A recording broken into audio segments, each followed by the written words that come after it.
All right. So, I don't know what to think about this next story.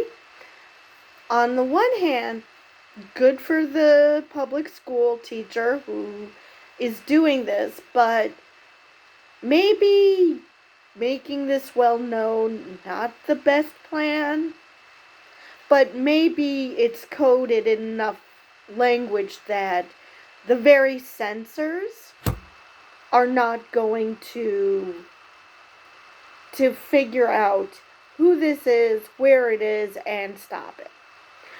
So, cryptic enough for you? Alright, so this is from NPR, and it is titled A Secret Shelf of Banned Books Thrives in a Texas School Under the Nose of Censors. So, number one, not a secret anymore. Thank you, NPR.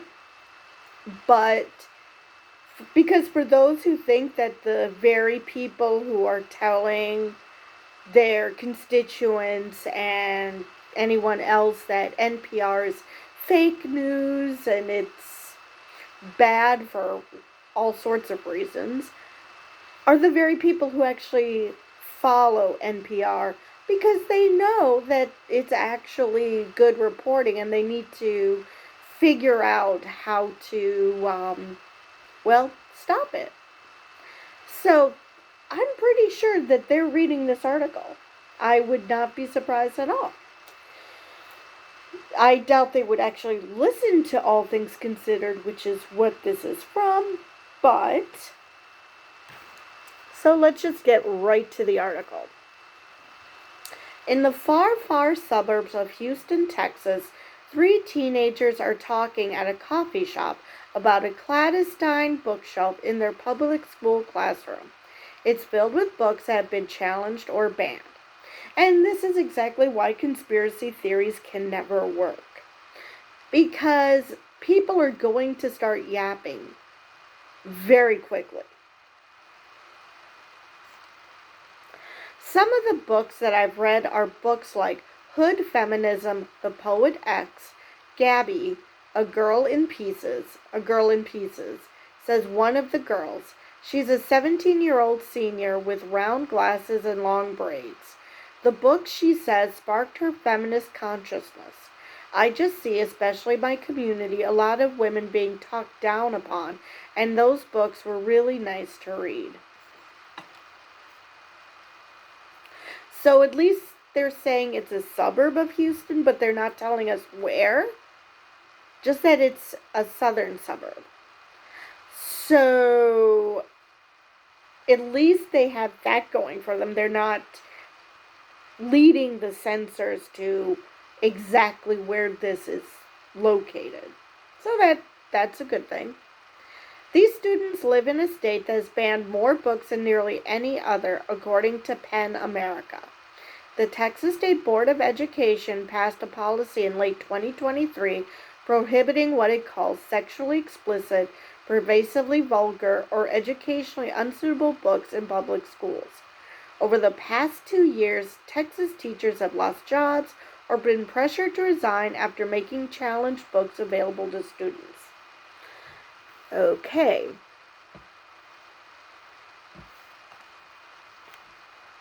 And if you think that they're only banning the bad books, I have news for you. Just what that girl said shows you that it's not just the bad books. It's the books that these people do not like. Like books on feminism, because we can't let women thinking that, that they have rights or that they're equal to men. Nah, we can't allow that. The teacher who created this bookshelf could become a target for far right-wing groups. Yeah? That's why NPR is not naming her nor her students. Good. It's good to see that,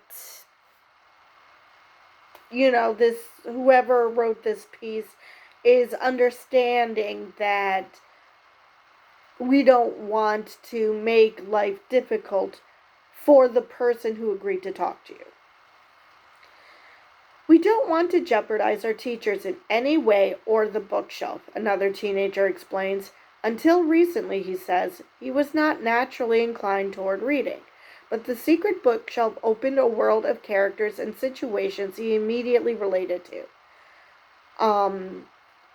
Before I get to his quote, that reminds me of a teacher I had in junior college where he, when he stopped being a Catholic, he looked at the list of banned books and realized that these were actually good books to read, that these were classics.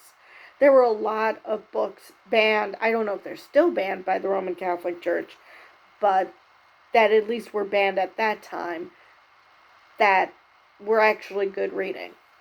So, but to his quote, just to see Latinos like LGBTQ, he says, that's not something you really see in our community, or it's not very well represented at all. The secret bookshelf began in late 2021 when then State Representative Matt Krause sent public schools a list of 850 books he wanted banned from schools. They might, he said, make students feel discomfort, guilt, anguish, or any other form of psychological distress because of their race or sex. Way to scream that I don't feel comfortable. Actually, this is something I don't understand. If you are racist or sexist, you should own it. I mean, it still makes you a colossal piece of shit, but own it. By doing this, you're just, why are you're doing the very thing that you know is bad, but you keep doing it. That just boggles my mind how you think that if people don't know that what you're doing is wrong, that somehow it becomes less wrong. I honestly do not understand why racists and sexists, or bigots in general, don't like to be called out on it when they're doing it. They obviously don't want to change, so why not embrace that you are that? Because who else could, because it sounds like this person, the people who are doing this, have some sort of cognitive dissonance going on. That on the one hand, they want to treat people, they want to be treated like they're better than everybody else. But at the same time, they know that that's a bad thing to do. And that is why they want to ban books for the rest of us, because they feel if the cognitive dissonance is destroying their psyche, it must be doing the same for everybody else. Because they just, despite being confronted with materials that show that not everybody's the same, they still think everybody's the same. Everybody thinks like them. No. No, that's the whole point. Not everybody thinks like you. The books that make you uncomfortable are the books that make you think. Isn't that what school is supposed to do? It's supposed to make you think. That made this teacher furious. The books that make you uncomfortable are the books that make you think, she told NPR. Isn't that what school is supposed to do? It's supposed to make you think. Okay, so that's why the quote was first. All right, fine. She swung into action, calling friends to support a bookshelf that would include all of the books Krause wanted banned. Then she enlisted a student to put it together. I went through the list and found the ones that I thought were cool, he recalled to NPR over a London fog latte. And then she gave me her credit card and I bought them. It was a lot of gay books. I remember that.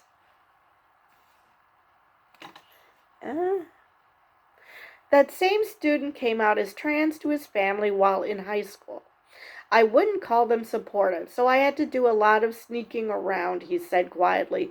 Now 19, he's graduated and works as a host in a restaurant while deciding on his next move. So it's nice to know that the teacher gave this credit card to someone who she trusted. I mean, probably at the time the boy had already come out as trans. Well, I'm assuming boy, I shouldn't do that.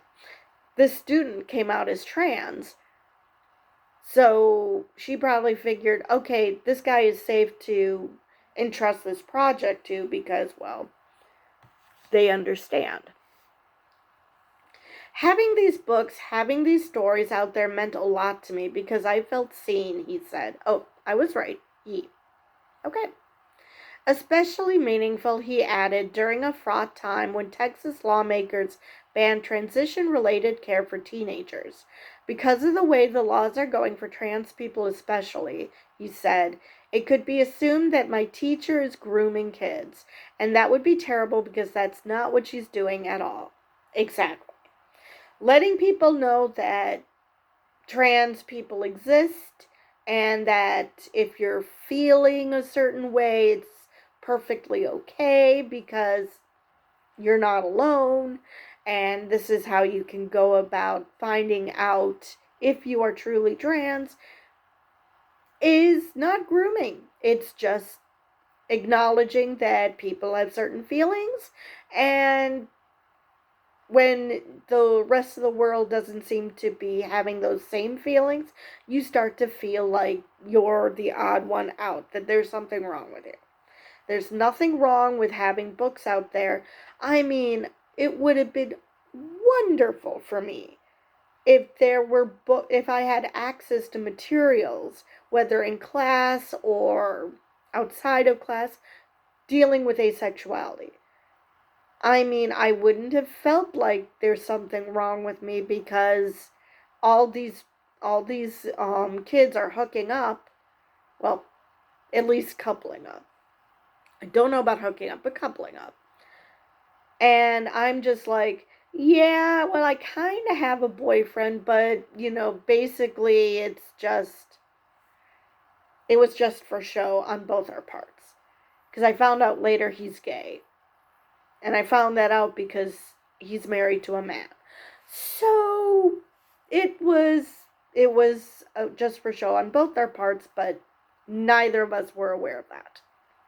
It would have been so much easier for both of us because I don't think there was any materials we were taught about being gay, let alone being asexual.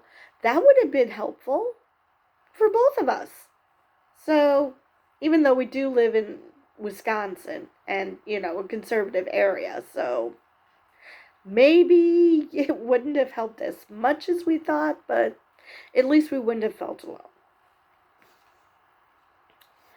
NPR repeatedly reached out to former Texas lawmaker Matt Krause for comment and got no response. Well, I'm glad he's former. And I'm not surprised that you're not getting a response. He is currently running for county commissioner in the Fort Worth area. Yeah, good luck with that. The chief of communications for the public school district thanked NPR for highlighting this very important topic, but said we're going to pass on this opportunity when asked to comment how administrators are implementing policies around books that have been challenged. Of course they don't want to give the process because they know that the process is bullshit. They know that they aren't doing what they claim that they're doing, that they're not protecting kids, that they're just protecting their own feelings. I don't like reading about something, so I'm going to ban it. And they're just couching it in terms that would make people think that they're doing everybody a favor. They're not. We've been seeing a climate of fear and a variety of self-censorship going on by school leaders or librarians who do not understand the implications of the law or are fearful for their jobs, says Carolyn Foote. She's a retired English teacher and librarian who co-created the activist group Texas Freedom Fighters. Oh, sorry, freedom as in read. Freedom Fighters. So, yeah, I can believe it. I mean, now this is Florida, not Texas, but schools are actually taking dictionaries out of libraries. That is how broad this law is and how fearful people are that even anything remotely resembling what is against the law, they're getting rid of. I mean, it's just ridiculous. The dictionary, which actually, considering a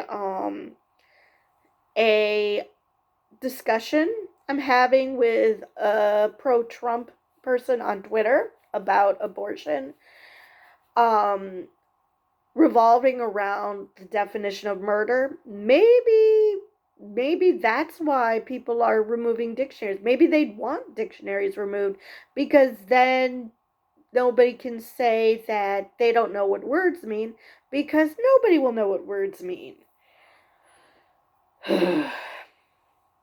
Casey Meehan of the free speech advocacy group PEN America says she's watching things in Texas escalate. She points to a teacher fired last year for sharing a graphic novel with her students that showed Anne Frank having a romantic daydream about another girl. Okay. Another teacher featured on an NBC podcast left her job under pressure after making literature available to students featuring a positive transgender character. Oh my God, how horrible. Showing people that being trans isn't the horribleness you think it is. Oh wow. What will they think of next? Showing that blacks didn't like slavery? Seriously, what is wrong with that? I just, ugh. I guess this is along the lines of, oh, this school shooter might have been trans, so all trans people are bad. Yet, most of the shooters are white men, white boys. But yet you wouldn't want people to assume that all white boys are shooters, school shooters. So, well, these people have never been known for consistency. Parents are taking books from schools and bringing them to police or sheriff's offices and accusing librarians and educators of providing sexually explicit material to students, Meehan says. Okay, you don't like the book your kid is reading? Now, depending on you, in theory, you know your child best. So, in theory, if you don't want them reading a certain book, then don't let them read a certain book. Why make the rest of us suffer because you don't like something?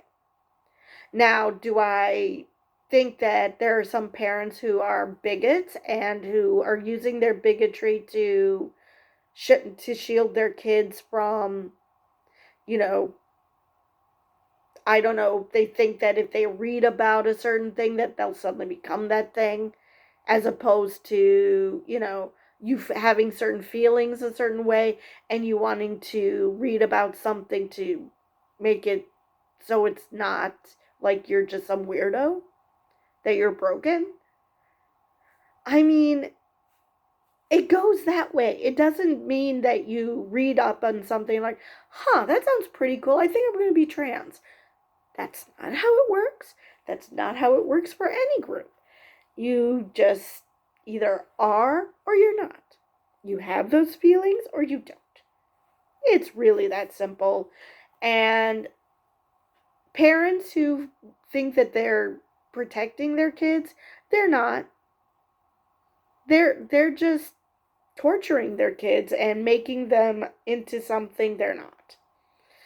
Which means you're crappy parents. Parents are, I read that already. It does make me nervous, admitted the Houston teacher with the secret bookshelf. I mean, this is absolutely silly that I'm not free to talk about books without giving my name and worrying about repercussions. Absolutely. Absolutely. She should not have to be afraid of this. At some point, she hopes it will no longer have to be a secret. Earlier this month, the U.S. Circuit Court of Appeals blocked part of a recently passed state bill known as HB 900 that would have required booksellers and publishers to rate any book sold to schools for sexual content. This was seen as a victory for freedom to read activists, but some of them noted to NPR that HB 900 still contains dangerously vague language about material prohibited in school and no clear guidelines about enforcement. Now, some people will put that, well, we have movie ratings. There's a difference. If you look at the way libraries are and bookstores are designed, people put things by age, by reading level, by that. There are experts who already go through this. They are called librarians, called school librarians, and other experts on childhood development. They look at these materials and they already decide. So we do not need a rating system like in the movies, because just by virtue of where you're looking in the library, it already tells you what experts have deemed this material to be rated as. So, these are the same people who laughed when trigger warnings became a thing. How, we can't have trigger warnings on everything. We can't have trigger warnings in the beginning of books because it would be so long and blah, blah, blah, blah, blah. What the hell are you trying to do now? You're basically doing a trigger warning. Oh, this is sexually explicit. Don't read it. Didn't you just tell me that trigger warnings were silly? I mean, yes, we should have books based on reading level, and then there's this cool little thing called a summary that tells you what's going to be in the book, and it tells you whether you can get an idea of whether it's a romance, whether it's sexually explicit, what you can get a sense out of what the book is about. So I don't see why we need ratings, because that's already been done.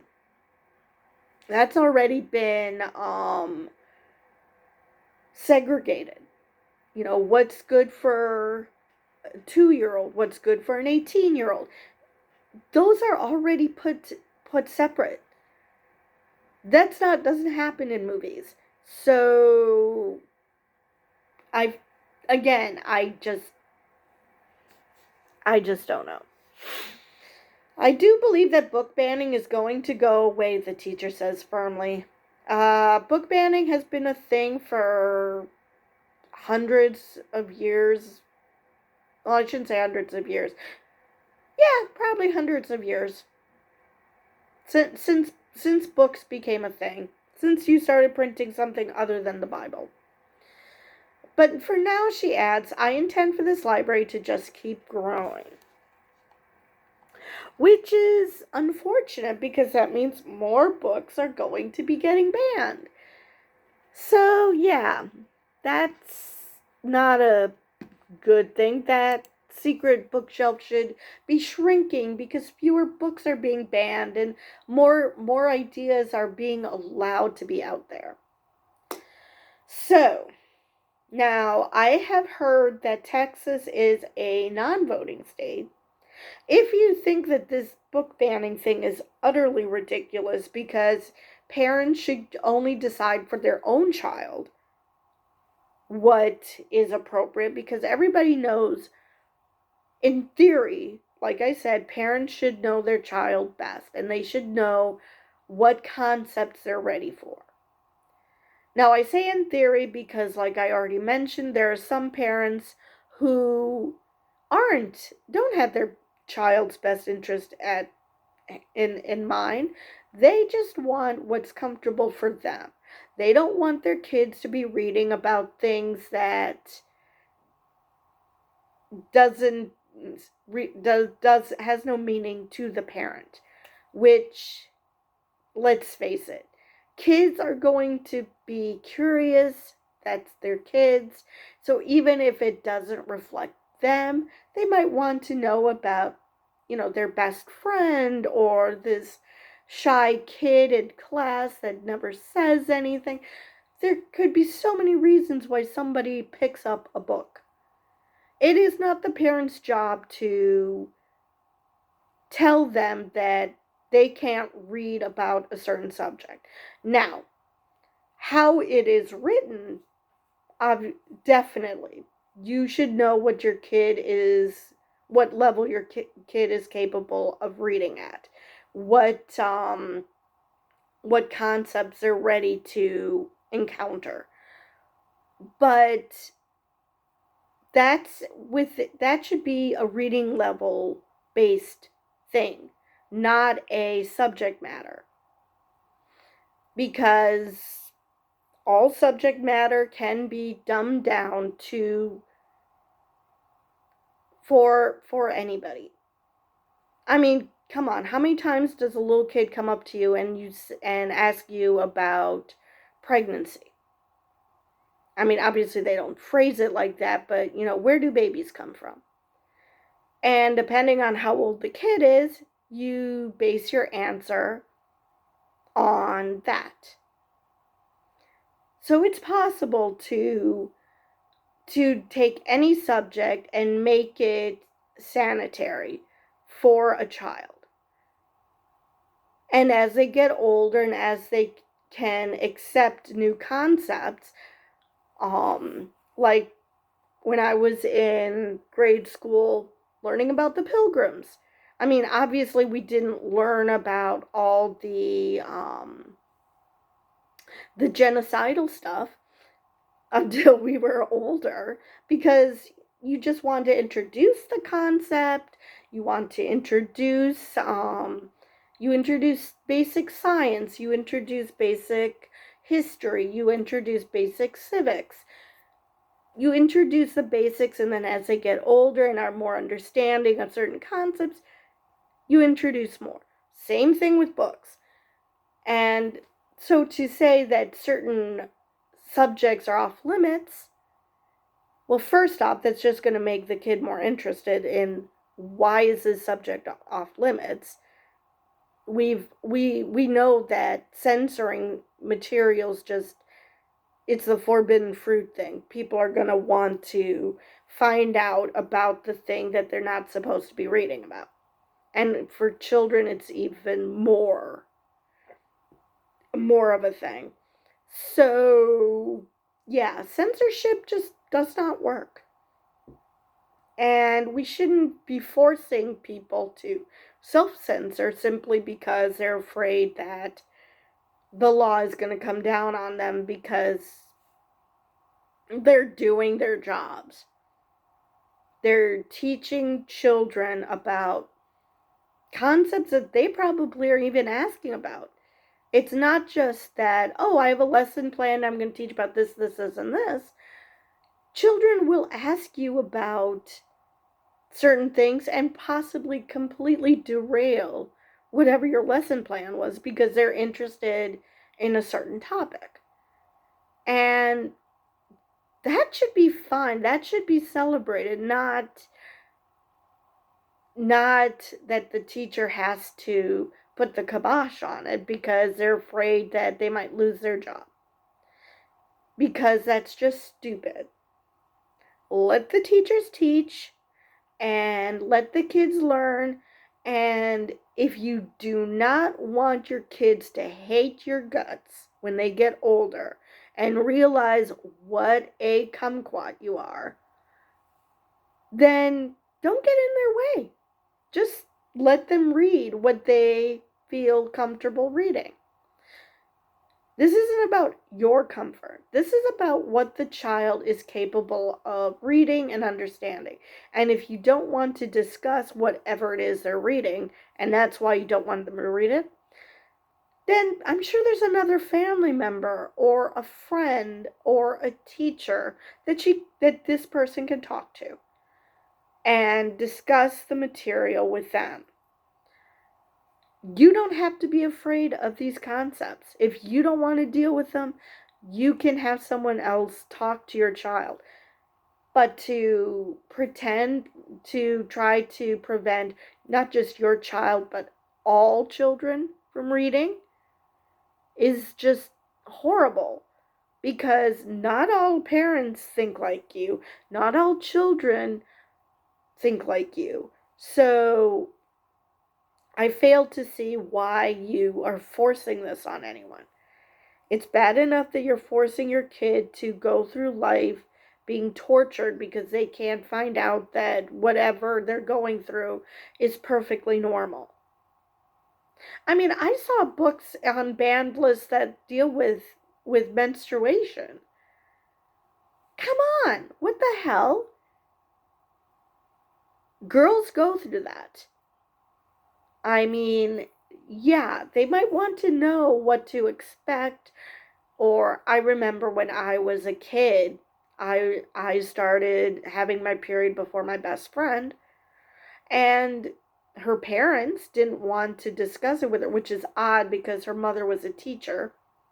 But they knew that I had already gone through it, so they said, "Ask Susan."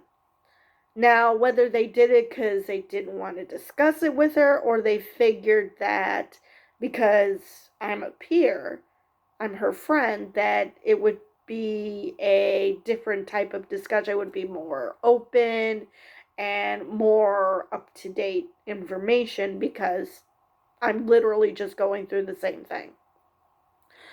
I don't know. But that was perfectly fine. And now there are people who are want to ban books about it. That is just beyond absurd. I mean, girls, females go through puberty. They get their periods.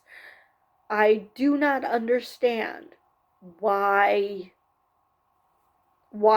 this is considered something sexually explicit. Just because you still live in a time where menstruation is icky, which for the record it is icky.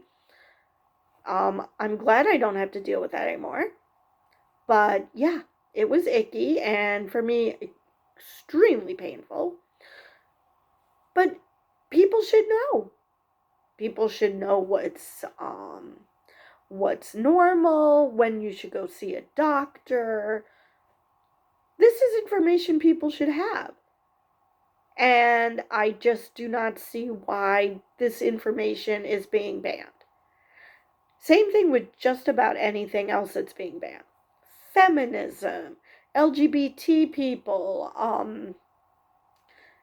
blacks, any type of racial minorities, black people, brown people, whatever. Asian people, it doesn't matter. This information should be out there so when you meet someone new, instead of having what the parent probably wants, which is this visceral reaction and get away from me because you're not like me, it's more of a, oh, tell me more about yourself, or, I heard about this, that, and the other. And you can make friends as opposed to this is the white people's group, this is the brown people's group, this is the black people's group, this is the Asian people's group. And yes, I know that Asia is not a monolith, neither is Africa, I get it. But in the bigots' mind, that seems to be what they want, to have these little pots where you only belong to a certain group. And apparently you only belong to one group, which is even more bizarre. So I just do not understand people who want to ban books. You don't want to read them? Fine. Then don't read them. But don't force other people to not be able to read them just because you're not comfortable. That is just not the way the world works. But anyway, I'm starting to ramble. So with that, I will see you guys in the next video.